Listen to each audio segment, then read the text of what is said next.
ब्रह्मचर्य, शाकाहारी, अपनी प्रवृत्ति को, अपने बिजनेस को, अपने नौकरी धंधे को, अपने बच्चों को, अपने सोशल को संभाल रहे हैं, परंतु कोई भी व्यक्ति अपने जीवन में संपन्न और संपूर्ण नहीं होता है। अचानक कोई भी परिस्थितियां आती हैं या कोई भी कारण बनते हैं, बहुत तो नहीं, थोड़ा बहुत क्रोध आ जाता है, चिड़चिड़ापन हो, कभी किसी के से कुछ घृणा या नफरत हो जाती है। ऐसे में उनको के लिए तो कोई भी परिस्थिति में हमें विचलित ना करे, उसके लिए आप कोई हमें मंत्र दीजिए, कोई विधि बताइए। ओम शांति। बहुत टिपिकल क्वेश्चन हमारी शारदा दीदी ने पूछा है कि ये बहुत देखा जाता है कि भले संपूर्ण पवित्रता को अपनाया है, ब्रह्मचर्य व्रत को धारण किया है, लेकिन फिर भी कभी कभी चिड़चिड़ापन, थोड़ा आवेश, किसी के व्यवहार को देख करके घृणा नफरत आ जाती है। तो यही कहूंगी कि गृहस्थ जीवन ये एक आधार है, एक दूरी है जिस पर उनका पूरा संसार चलता है। और जब से ये धारणा को अपनाते हैं, तब से लेकर के अनेक आत्माओं की नजरें इनके ऊपर टिकी हुई होती है, क्योंकि पहले का जीवन भी आपका देखा है, गृहस्थ जीवन, बाबा का बनने के बाद का जीवन भी वो देख रहे हैं, और बातें इतनी नजर नहीं आती है, लेकिन थोड़ा सा चिड़चिड़ापन भी आता है या आवेश आता है, वो सबको प्रत्यक्ष में दिखाई देता है। और कई बार कई लोग सोच भी लेते हैं, बोल भी देते हैं, बाबा के बनने के बाद भी इतना गुस्सा आता है, बाबा के बनने के बाद, इस ज्ञान मार्ग में चलने के बाद भी ऐसा व्यवहार होता है। इसलिए है जो हमें मजबूत कर देती है।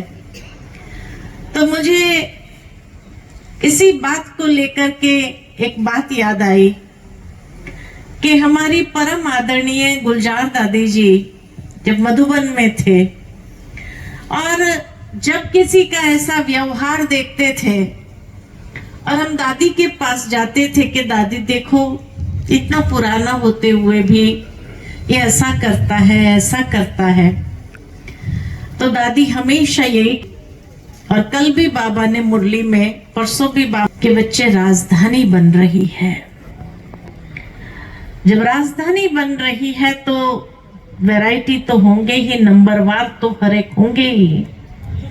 सारे नंबर 1 हो जाए तो फिर आपके नौकर चाकर कौन बनेंगे, आपकी सेवा कौन कर। किसी के भी व्यवहार को देख करके जब दादी के मन में हमेशा ये बात आती थी, इसलिए दादी को कभी उनके ऊपर गुस्सा नहीं आता था, रहम आता था।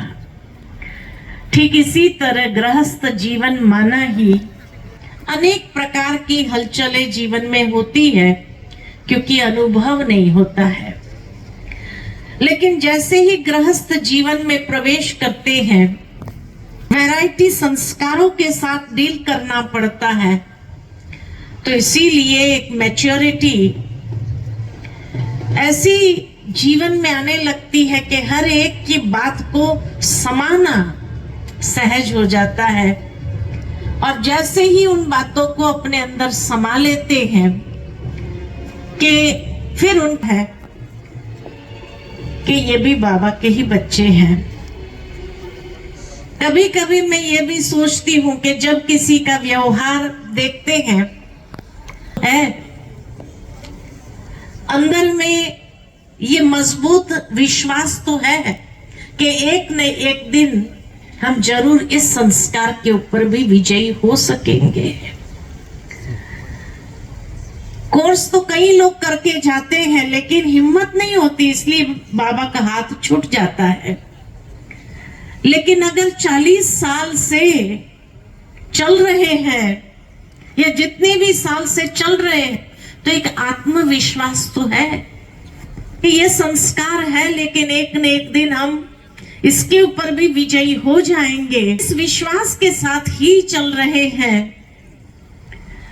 तो हो सकता है कि आज नहीं कल नहीं विजयी जरूर हो ही जाएंगे और ये संस्कार भी समाप्त हो जाएंगे, क्योंकि जैसे ही ये संस्कार समाप्त होंगे मैं समझती हूँ बाबा की प्रत्यक्षता स्वाभाविक रीति से होने लगेगी कि देखो गृहस्थ जीवन में रहते हुए भी इनका व्यवहार कितना और पवित्र है। क्योंकि जहां तक थोड़ी सी भी चिड़चिड़ापन और गुस्सा आता है, नफरत की भावना होती है, वो दिखाई देती है। और उसी के कारण कई लोग जो विश्वास करना चाहते हैं लेकिन सोचते हैं जब इनमें ही परिवर्तन नहीं है तो हमारे में कहां से आएगा, तो वो पीछे कदम ले लेते हैं। लेकिन जैसे ही ये धारणा मजबूत हो जाएंगी, स्पिरिचुअल मैच्योरिटी जैसे ही अपने अंदर आ जाएगी और एक समान दृष्टि हरेक के प्रति हमारी बन जाएगी कि बाबा की प्रत्यक्षता आप युगल मूर्त आत्माओं के द्वारा ही बहुत सहज, स्वाभाविक और प्रैक्टिकल रीति से हो सकेगी। फिर ब्रह्मा कुमारी पीछे हैं लेकिन आप लोग शोकेश में आगे हैं, तो जरूर है आपके द्वारा अनेक आत्माओं को भी ये आत्मविश्वास अपने अंदर जरूर आएगा।